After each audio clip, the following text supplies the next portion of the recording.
الشیطان الرجیم بسم اللہ الرحمن الرحیم سر کی اجازت سے علامہ اقبال کی اسلامی سیاسی بصیرت کے حوالے سے یہ مختصر گفتگو آپ کے سامنے کرنے کی کوشش کروں گا۔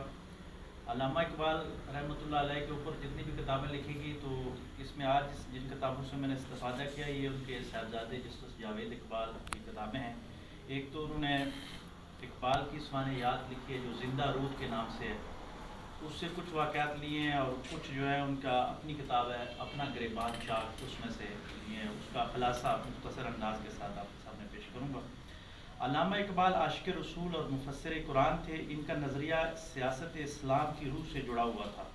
اقبال نے 5 نکاتی سیاسی ایجنڈا پیش کیا جس کے بعض نکات آج بھی قابل عمل ہیں۔ اس میں ایک یہ ہے کہ مسلمان مختلف جماعتوں میں بٹنے کے بجائے ایک سیاسی جماعت میں شامل ہوں۔ مرکزی تنظیم جو ہے وہ کم از کم 50 لاکھ روپے تک ایک قومی فنڈ جمع کرے۔ تیسرے نمبر پر مرکزی تنظیم کی رہنمائی میں یوتھ لیگیں اور قومی رضاکاروں کے دستے منظم کیے جائیں جو خدمت خلق اور رسوم و رواج کی اصلاح اور مسلمانوں کے سیاسی و معاشی حقوق کے لیے پروپیگنڈا کریں۔ چوتھے نمبر پر تمام بڑے شہروں میں مردوں اور عورتوں کے الگ الگ ثقافتی ادارے قائم کیے جائیں۔ آگے اقبال کہتے ہیں یہ تاکہ جو اسلامی تاریخ کی روشنی میں نوجوانوں کی ذہنی و فکری تربیت کر سکیں۔ 5ویں نمبر پہ وہ کہتے ہیں کہ علماء کی مجلس قائم کی جائے جس میں ایسے وکلاء بھی شامل ہوں جنہوں نے جدید قانون سازی کی تعلیم حاصل کر رکھی ہو اور جو اسلامی قوانین کے جدید زمانے کے تقاضوں کے مطابق تشریح کر سکیں۔ آگے اقبال اسلامی ریاست پہ اس حد تک یقین رکھتے تھے کہ مولانا مودودی رحمہ اللہ جب ان سے ملاقات کرتے ہیں تو ان کو مشورہ دیتے ہیں کہ آپ پٹھان کوٹ میں اپنا مرکز بنائیں کیونکہ ہمارا آنے والی جو اسلامی فلاحی ریاست ہوگی وہ اسی علاقے میں ہوگی، یعنی پنجاب کا جو یہ والا علاقہ ہوگا وہاں ہوگی اور ہم وہاں اسلام نافذ کر سکیں گے۔ اقبال دین اور سیاست کو الگ نہیں بلکہ دونوں کو لازم و ملزوم سمجھتے تھے۔ اقبال نے عالیہ مسلم کانفرنس لاہور 1932 کے خطبے میں کہا کہ سیاست کی جڑیں انسان کی روحانی زندگی میں ہیں۔ یہ میرا عقیدہ ہے کہ اسلام ذاتی رائے کا مسئلہ نہیں، اسلام ایک سماج ہے۔ اقبال نے 10 دسمبر 1931 کو کہا میں نوجوانوں کو نصیحت کرتا ہوں کہ وہ دہریت اور مادیت سے محفوظ رہیں۔ اہل یورپ کی سب سے بڑی غلطی یہ تھی کہ انہوں نے مذہب اور حکومت کو علیحدہ علیحدہ کر دیا، اس طرح ان کی تہذیب روح اخلاق سے محروم ہو گئی اور اس کا رخ دہریانہ مادیت کی طرف چلا گیا۔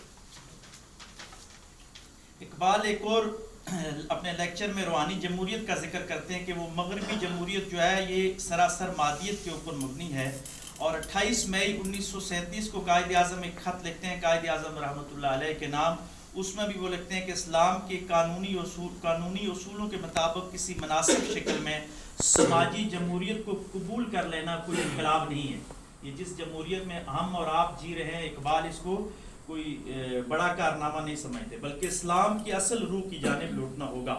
پاکستان میں جو ہم فیوڈل جمہوریت کے تماشے دیکھ رہے ہیں یہ سب اقبال کے جو جمہوری تصور ہے اس کی نفی کی گئی ہے، تو آج ہم اس نیج تک پہنچے ہیں۔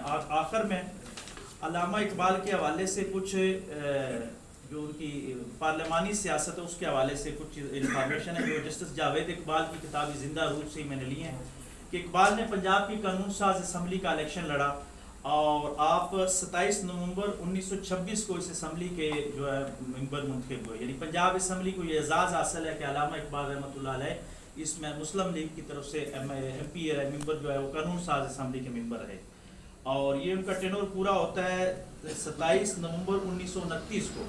اور اس میں کچھ دلچسپ پہلو بھی ہیں۔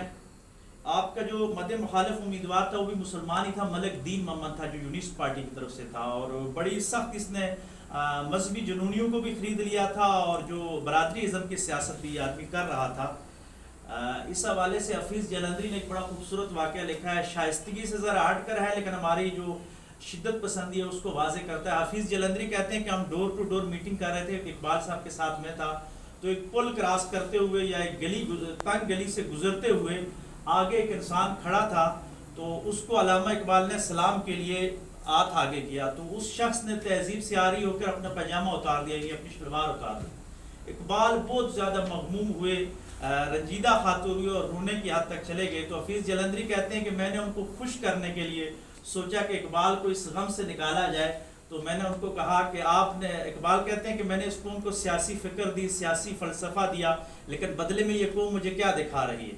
تو حفیظ جلندری کہتے ہیں کہ مجھے جوک سوچا، میں نے مذاکراً کہا کہ علامہ جو کچھ آپ کے ساتھ تھا آپ نے اس قوم کو دیا، اب جو کچھ اس قوم کے پاس ہے وہ قوم آپ کو دے رہی ہے۔ لیکن اس میں جاوید اقبال یہ ذکر کرتے ہیں کہ ایسی شدت پسندی اس الیکشن میں ہو گئی تھی۔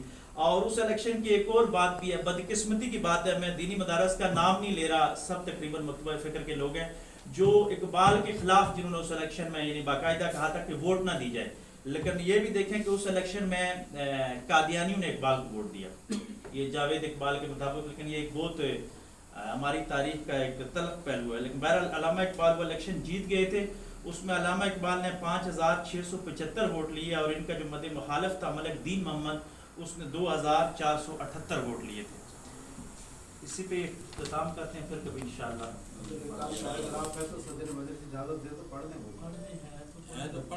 کاغذ اور ہے ڈراپ کر دیے پیراگراف تو سنا دیں، بڑا قیمتی مقام ہے۔ اگر صدر مجلس اجازت دے تو میری رائے چلیں پھر انشاءاللہ